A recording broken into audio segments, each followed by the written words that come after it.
바울과 및 동행하는 사람들이 바보에서 배 타고 밤빌리아에 있는 버가에 이르니 요한은 그들에게서 떠나 예루살렘으로 돌아가고 그들은 버가에서 더 나아가 비시디아 안디옥에 이르러 안식일의 회당에 들어가 앉으니라. 율법과 선지자들의 글을 읽은 후에 회당장들이 사람을 보내어 물어 이르되 형제들아, 만일 백성을 구원할 말이 있거든 말하라 하니 바울이 일어나 손짓하며 말하되 이스라엘 사람들과 및 하나님을 경외하는 사람들아 들으라.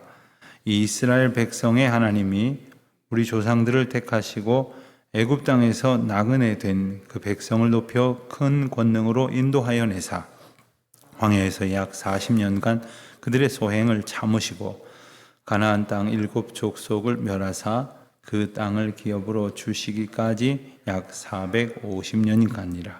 그 후에 선지자 사무엘 때까지 사사를 주셨더니 그 후에 그들이 왕을 구하거늘 하나님이 베냐민 지파 사람 기스의 아들 사울을 40년간 주셨다가 패하시고 다윗을 왕으로 세우시고 증언하여 이르시되 내가 이새의 아들 다윗을 만나니 내 마음에 맞는 사람이라 내 뜻을 다 이루리라 하시더니 하나님이 약속하신 대로 이 사람의 후손에서 이스라엘을 위하여 구주를 세우셨으니 곧 예수라.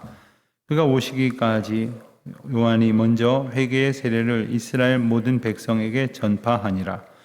요한이 그 달려갈 길을 마칠 때에 말하되 너희가 나를 누구로 생각하느냐? 나는 그리스도가 아니라 내 뒤에 오시는 이가 있으니 나는 그 발에 신발끈을 풀기도 감당하지 못하리라 하였으니 형제들아, 아브라함의 후손과 너희 중 하나님을 경외하는 사람들아, 이 구원의 말씀을 우리에게 보내셨거늘 예루살렘에 사는 자들과 그들 관리들이 예수와 및 안식일마다 외우는 바 선지자들의 말을 알지 못하므로 예수를 정죄하여 선지자들의 말을 응하게 하였도다. 죽일 죄를 하나도 찾지 못하였으나 빌라도에게 죽여달라 하였으니 성경이 그를 가리켜 기록한 말씀을 다 응하게 한 것이라. 후에 하나 내려다가 무덤에 두었으나 하나님이 죽은 자 가운데에서 그를 살리신지라. 갈릴리로부터 예루살렘에 함께 올라간 사람들에게 여러 날 보이셨으니 그들이 이제 백성 앞에서 그의 증인이라. 아멘. 오늘 본문 말씀이 기록된 배경은 바울과 그 일행이 1차 전도 여행을 하고 있을 때입니다. 그리고 오늘 우리가 읽은 대부분의 말씀, 즉 17절부터 끝절까지의 말씀은 그 가운데 한 곳인 이 안디옥에 이르렀을 때 바울이 회당에서 선포한 설교의 내용입니다. 바울의 설교 내용을 살펴보기 전에 먼저 이제 앞부분 13절부터 15절까지의 말씀을 잠시 보면 13절입니다. 바울과 및 동행하는 사람들이 지금 전도 여행을 떠나고 있는 사람들을 지칭하기를 바울과 및 동행하는 사람들이라고 이렇게 표기했습니다. 그 전에 이제 바울이 전도 여행을 떠나면서 이제 그 실루기아에서 배를 타고 쿠브로 섬, 즉 키프로스 섬에 이르러서 그곳을 관통하여 이제 마가 그곳에 바보라고 하는 지역에 이르기까지는 그 말씀에 기록되어진 내용이 바나바와 사울 이런 식으로 이제 바나바가 분명한 리더의 역할을 했고 이제 바울이 함께 동역을 했고 그리고 수행원으로 요한이 따라갔다 이렇게 표시를 하였지만 이제 본격적으로 전도의 과정 가운데에서 바울이 주도적으로 역할을 하고 있음을 우리가 알게 되는 본문이 나옵니다. 아마도 그 과정 가운데에서 어제 보았지만 바보라고 하는 섬에서 이제 총독에게 복음을 전하는데 그것을 방해하는 그 마술사라는 게 무슨 신비로운 능력을 가지고 사람이 할 수 없는 것을 보이는 그런 것이 아니라 눈 속임으로 그 하나님을 가리고 우상을 내세우는 그런 이전 성경에는 박수, 무당 이런 표현으로 사용이 됐었는데 오늘 우리가 보고 있는 이 개역 한글 성경에서는 마술사다 이렇게만 표현이 되어 있죠. 그를 눈 멀게 한 이적을 사울이었던 바울이 이제 행했습니다. 그것이 큰 영향력을 미치게 되었고 그로 인하여 이 바보의 총독 서기오 바울도 그 예수 그리스도를 믿고 받아들이는 그런 기적을 이제 체험하게 되었습니다. 그리고 이제 바울이 동행하는 사람들을 이끌고 이제 바보에서 배를 타고 밤빌리아라는 버가에 이르렀다고 했습니다. 지도를 잠깐 보시겠습니다. 어제도 보았던 지도인데 이 지도가 조금 너무 이렇게 확대해서 보았기 때문에 전체적으로 저기가 어딘가 싶은 생각이 드시겠지만 이 오른쪽에 안디옥과 실루기아 아래로 쭉 내려가면 지금 그림 바깥에 정도의 표시되었겠지만 이스라엘이 있고 예루살렘이 있습니다. 그리고 이제 그 안디옥이 오른쪽에 있는 안디옥도 있고 왼쪽 중간 상단부에 있는 안디옥도 있습니다. 오른쪽에 있는 안디옥이 수리아, 즉 지금의 시리아 안디옥이 되겠고 그리고 왼쪽 윗부분에 있는 안디옥이 비시디아, 저 지역이 비시디아라고 하는 지역인데 비시디아 안디옥이 되겠습니다. 아래쪽에 있는 섬이 키프로스 섬, 구브로 섬인데 그곳에 이르러서 살라미와 바보를 거쳐서 배를 타고 이제 버가로 가게 되었다. 성경 그렇게 전합니다. 어제 말씀드렸지만 이 전도팀이 이 키프로스 섬을 먼저 간 것은 아마도 이 바나바의 고향이기 때문에 바나바가 먼저 익숙한 곳으로 이렇게 전도대를 이끌었지 않았나 이렇게 보게 될 것입니다. 저희 교회가 예를 들어서 단기 선교를 떠난다. 그러면 아무래도 우리 동역하는 선교사님이 계시다거나 혹은 우리가 전에 다녀온 적이 있다든가 혹은 거기 환경을 잘 아는 곳으로 선택하지 않겠습니까? 생면부지에 우리랑 교통하고 어떤 동역하는 분들도 없는 그런 곳으로 가기보다는 그렇게 택할 것이라 생각할 수 있겠습니다. 그래서 이제 구브로 섬을 갔지만 이제 본격적으로 그 다음에 길을 잡아가는 것은 아마도 바울이었을 것이다 이렇게 생각을 하게 됩니다. 그런데 여기에서 이제 큰 사건이 하나 벌어집니다. 13절 마지막 부분을 보면 요한이 그들에게서 떠나 예루살렘으로 돌아갔다.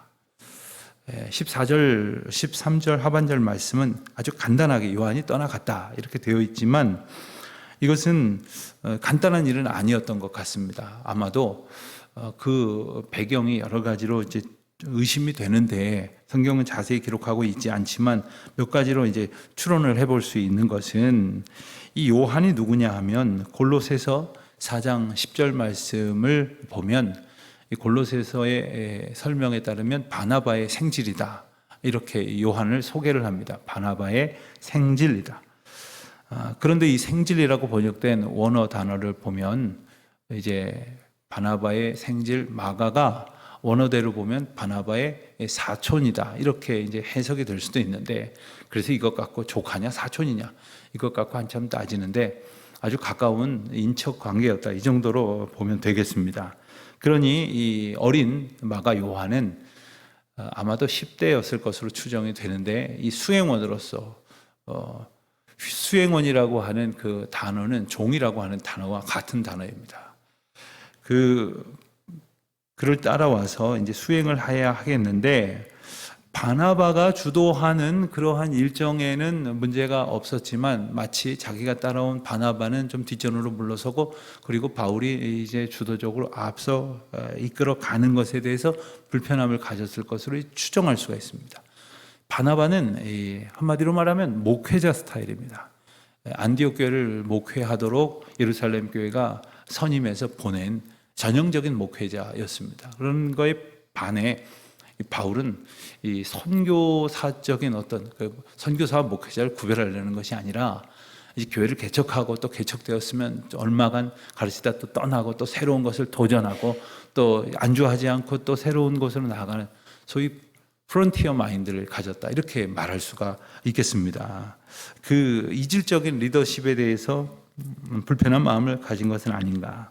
아까 말씀드린 것처럼 두 번째는 바나바의 고향인 구브로를 갔는데 구브로에서 방해하던 사람이 눈이 멀고, 그리고 제일 높은 총독이 예수님을 영접하니 얼마나 모든 것이 잘 된다고 그렇게 생각을 하겠습니까?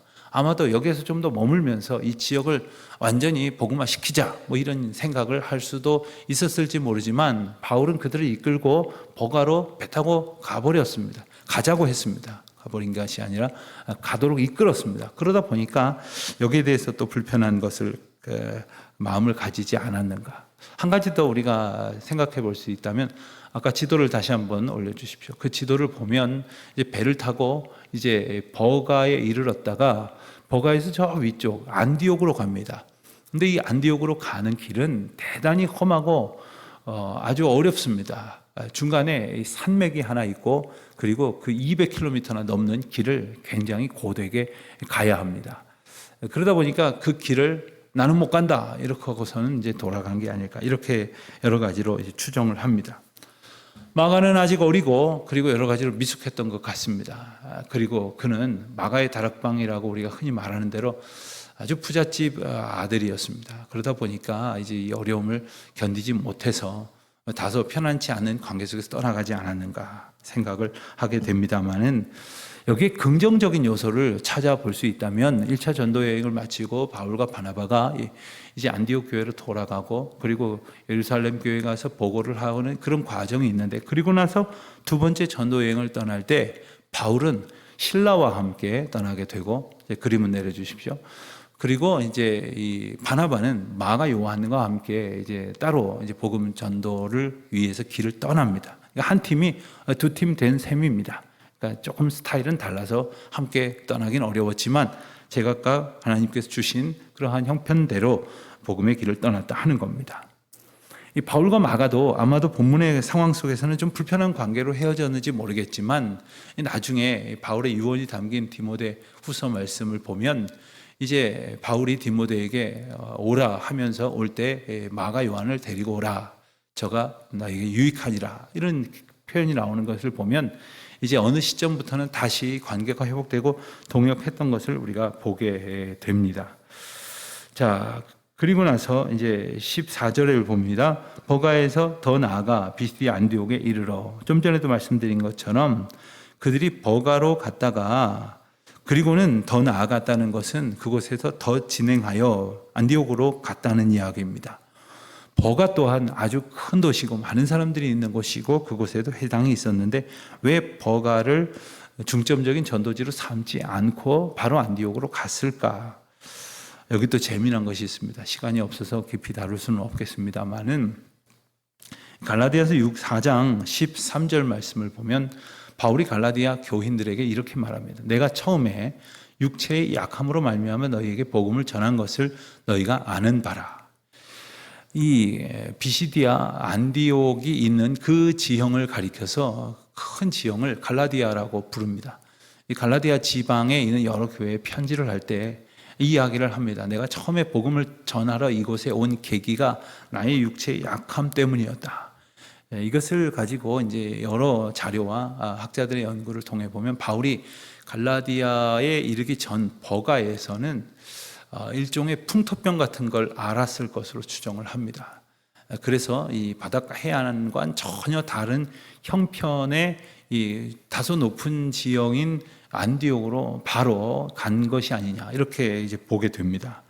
그곳에 가서 그는 이제 확실히 확연히 달라진 환경 속에서 몸의 컨디션을 회복하고, 그리고 안디옥을 중심으로 열심히 복음을 전했던 겁니다. 15절 말씀을 보면 회당에서 어떻게 그 집회가 이루어지는지를 대강 알 수 있는 말씀이 나옵니다. 안식일이 되면 회당에 유대 남자들이 모입니다. 그런데 유대 남자들 10사람이 모이면 회당을 하나 세울 수 있는 요건이 되었습니다. 그렇기 때문에 어디든지 회당이 있습니다. 예수님께서는 그것을 더욱 완성시키셔서 2-3사람이 모인 곳에 내가 너희와 함께 하느니라 말씀을 하셨는데, 구약의 율법 가운데 모이는 것을 보면 한 10명 모이면 회당이 있다. 그래서 이 소아시아에 가면 지금도 이 회당터가 참 많이 남아있고, 그리고 곳곳 마을에도, 큰 마을에는 한 마을에도 여러 곳이 회당이 있었다는 거죠. 회당에 사람들이 모이면 먼저 15절을 보는 대로 율법서, 율법서 가운데 한 구절을 읽고 선지서라고 하는 말은 우리가 잘 아는 대로 이사야, 예레미야, 또 에스겔, 다니엘 이런 책들을 포함하는데, 당시의 분류로 보면은 이제 사무엘상, 사무엘하, 역대상, 역대하, 여호수아까지 이 역사서, 지금 역사서로 분류된 것도 모두 이제 선지서로 분류가 됩니다. 그러니까 율법, 모세오경에서 어떤 구절을 읽고 또 역사서, 선지서에서 읽고, 그리고 본문에 기록되어 있지 않지만 시편과 같은 시가서의 말씀을 읽습니다.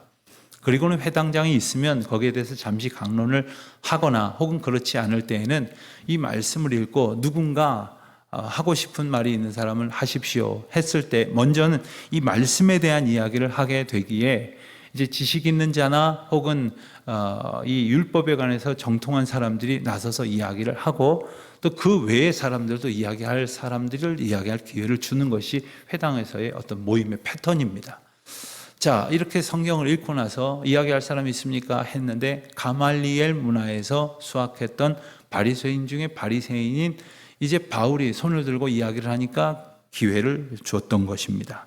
16절에 보는 대로 바울이 일어나 손짓하며 말하되, 하나님을, 이스라엘 사람들과 하나님을 경외하는 사람들아 들으라 하면서 이제 17절에서부터의 말씀을 시작을 합니다. 17절의 말씀부터는 하나님의 하신 일과 예수 그리스도를 보내신 하나님의 구원의 섭리에 대해서 선포하고 있습니다.